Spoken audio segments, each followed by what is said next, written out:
नमस्कार दोस्तों। हम जब राजस्थान का भूगोल पढ़ते हैं तो राजस्थान के भूगोल में हमें ये समस्या आती है कि राजस्थान का जो निर्माण क्रम है इसमें हम जैसे पेंजिया, पेंथालासा, अंगारा लैंड, गोंडवाना लैंड ये जो चीज़ें पढ़ते हैं ये चीज़ें कहाँ से आई हैं, तो थोड़ा सा हम इन चित्रों के माध्यम से यहाँ समझेंगे। जैसे ये पृथ्वी का जो शुरुआती चरण था, शुरुआती चरण में ये एक पूरा का पूरा स्थल भाग एक था और ये कहलाता था पेंजिया, और इसके जो चारों ओर ये जो जल था ये कहलाता पेंथालासा। फिर बाद में इसके दो टुकड़ों में इसका टूटा।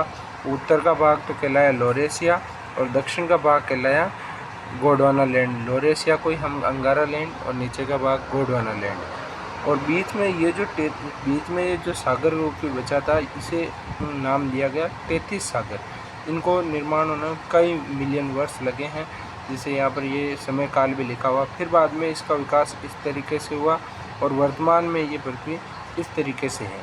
अब ये जो इंडिया वाला पोर्शन था ये हमारा इससे टूट कर जा रहा है, इससे अफ्रीका महाद्वीप से ये जहाँ मैं गोला कर रहा हूँ एक बार फिर से बताता हूँ।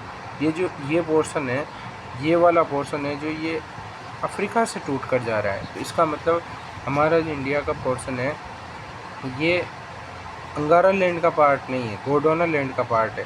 और गोंडवाना लैंड का पार्ट है, फिर बाद में ये ऊपर जो उत्तर की ओर जाते हुए ये यूरेशियन प्लेट से टकराता है। कौन सी प्लेट से टकराता है दोस्तों? यूरेशियन प्लेट से। इस चित्र में आप देखना, ये ऊपर की ओर ये यूरेशियन प्लेट है और ये इसमें यहाँ इन चित्रों में आपको बता रहा हूँ, देखा यहाँ पर आप देखना ये जो पोर्शन जा रहा है ये उत्तर की ओर यूरेशियन प्लेट से टकरा रहा है। यूरेशियन प्लेट से टकरा कर और इसके बीच में यूरेशियन प्लेट और भारतीय उपमहाद्वीपीय प्लेट के बीच में जो मलबा था उसी से हमारे हिमालय का निर्माण हुआ। और भारत में ही राजस्थान स्थित है, तो इस वजह से राजस्थान में जो पोर्शन है आपको दिखाई देता होगा अरावली और हाड़ौती का पठार, ये वाला जो पोर्शन है ये तो हमारे गोंडवाना लैंड का पार्ट है। लेकिन जो मरुस्थलीय भाग है और पूर्वी मैदानी प्रदेश है ये सभी के सभी 33 सागर के अवशेष के रूप में ही हैं। लेकिन पूर्वी मैदान में नदियों के बहाव होने के कारण वहाँ पर खारेपन का अवशेष खत्म हो गया और अभी भी पश्चिमी मरुस्थलीय प्रदेश में 33 सागर का अवशेष पाया जाता है।